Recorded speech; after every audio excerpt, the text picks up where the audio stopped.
আসসালামু আলাইকুম প্রিয় ভিউয়ার্স, আশা করি সকলে ভালো আছেন, সুস্থ আছেন। আমি সুলাইমান হোসেন আছি আপনাদের সাথে নতুন আরও একটি ভিডিও নিয়ে। আপনারা যারা পাসপোর্ট করতে চান তারা আজকে এসেছেন আমার ভিডিওটি দেখতে, যে পাসপোর্ট করতে কি কি কাগজপত্র লাগে এবং পাসপোর্ট করতে কি কি সমস্যার সম্মুখীন হতে হয় এবং পাসপোর্ট করতে কোন কোন স্টেপগুলো আমাদের স্টেপ বাই স্টেপ আগাতে হবে, এটা আমি আজকে আলোচনা করব। যদিও ভিডিওটা বড় হবে, তবে ভিডিওটা আপনারা সম্পূর্ণ দেখবেন, তাহলে আপনারা অবশ্যই পাসপোর্টের বিষয়ে যাবতীয় সকল কিছু জানতে পারবেন। তো পাসপোর্ট করতে আমাদের সর্বপ্রথম অনলাইনে একটা আবেদন করতে হবে। কম্পিউটারের দোকানে আপনাকে যেতে হবে, সেখানে গিয়ে আপনার কি কি কাগজপত্র লাগবে সেগুলো আমি আপনাদেরকে প্রথম স্টেপে বলবো। এটা হচ্ছে স্টেপ নাম্বার 1। সর্বপ্রথম আপনার ন্যাশনাল আইডি কার্ডের ফটোকপি লাগবে, এবং যদি আপনার ন্যাশনাল আইডি কার্ড না থাকে তাহলে আপনার জন্ম নিবন্ধন অনলাইন কপি আপনাকে সেখানে দিতে হবে। তারপরে আপনার লাগবে আপনার পিতামাতার এনআইডি কার্ড অর্থাৎ জাতীয় পরিচয়পত্রের ফটোকপি। তারপর আপনার লাগবে হচ্ছে নাগরিক সনদপত্র। আপনি যে বাংলাদেশের নাগরিক এটার একটা সনদপত্র আপনি আপনার স্থানীয় পৌরসভা বা ইউনিয়ন বা সিটি কর্পোরেশন যে কোনো অফিসে গেলে আপনি এটা পেয়ে যাবেন। তারপর আপনি যেই ঠিকানায় থাকেন সেই ঠিকানার একটা প্রমাণপত্র হিসেবে পানির বিল, গ্যাসের বিল বা বিদ্যুৎ বিলের যে কোনো একটা কপি আপনাকে সেখানে দিতে হবে। তারপর আপনি চাইলে এখানে পেশার প্রমাণপত্র দিতে পারেন।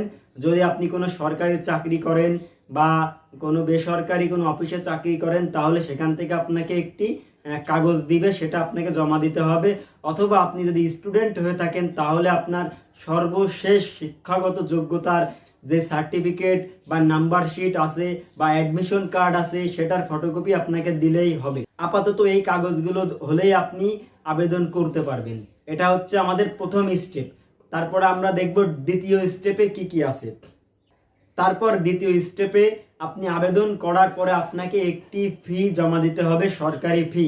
সেটার রসিদ আপনাকে সাথে সাথে দিয়ে দেওয়া হবে। তারপর তৃতীয় স্টেপে আপনার যখন আপনি ফি প্রদান করবেন তারপরে আপনার মোবাইল নাম্বার দিয়ে আসবেন।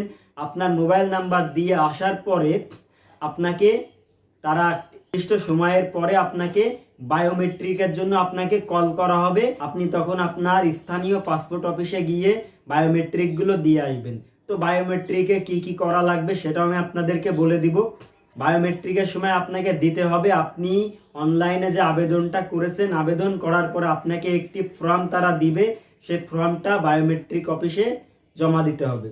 তারপরে আপনি যে টাকাটা জমা দিয়েছেন অর্থাৎ যে ফি জমা দিয়েছেন সে ফির একটা কার্ড বা একটা কপি আপনাকে দিবে, সেটাও আপনাকে জমা দিতে হবে।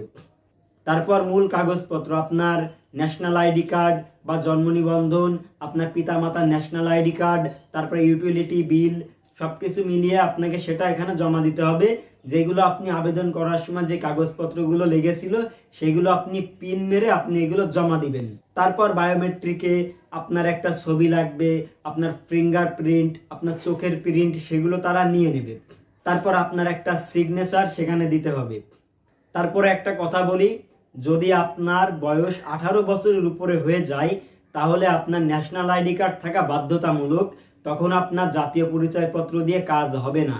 যদি আপনার বয়স 18-র নিচে হয়, 17, 16, 15, তাহলে আপনি আপনার জন্ম নিবন্ধন দিয়ে এটা আবেদন করতে পারবেন।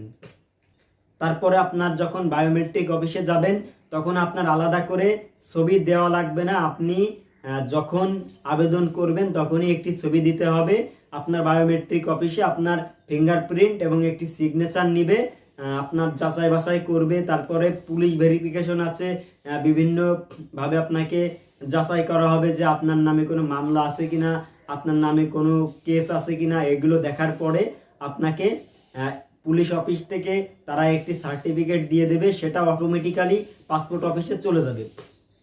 আপনি যে ঠিকানায় বসবাস করেন সেই ঠিকানার প্রমাণের জন্য আপনার পিতার বা আপনার নামে বা আপনি যে বাড়িতে থাকেন সেই বাড়ির ভাড়া বাড়ি হলেও আপনি সেই ভাড়া বাড়ির মালিকের কাছ থেকে বিদ্যুৎ বিলের কপি বা পানির বিলের কপি বা গ্যাসের বিলের কপি, যে কোনো একটা কপি আপনাকে জমা দিতেই হবে। আপনি যখন ফি জমা দিবেন কম্পিউটারের দোকান থেকে বা ব্যাংকে, তখন আপনাকে একটি জমাদানের রসিদ দিবে। এই রসিদটি হারাবেন না। এই রসিদটি ছাড়া আপনার এই রসিদটি যদি হারিয়ে ফেলেন তাহলে আপনাকে আবার প্রথম থেকে পাসপোর্টের আবেদন করতে হবে এবং তারপরে সেখানে আবার নতুন করে ঝামেলা হবে। এজন্য আপনারা যখন ব্যাংকে বা কম্পিউটার দোকানে টাকা পেমেন্ট করে দিবেন, তখন সেই পেমেন্টের ডকুমেন্টটা আপনারা সবসময় সাথে রাখবেন। তো প্রিয় ভিউয়ার্স, এভাবে আপনারা খুব সহজে পাসপোর্টের আবেদন করতে পারবেন। তো প্রিয় ভিউয়ার্স, এই ছিল আজকের ছোট্ট একটি ভিডিও। যদি ভিডিওটি ভালো লেগে থাকে তাহলে অবশ্যই চ্যানেলটি সাবস্ক্রাইব করে যাবেন। ধন্যবাদ।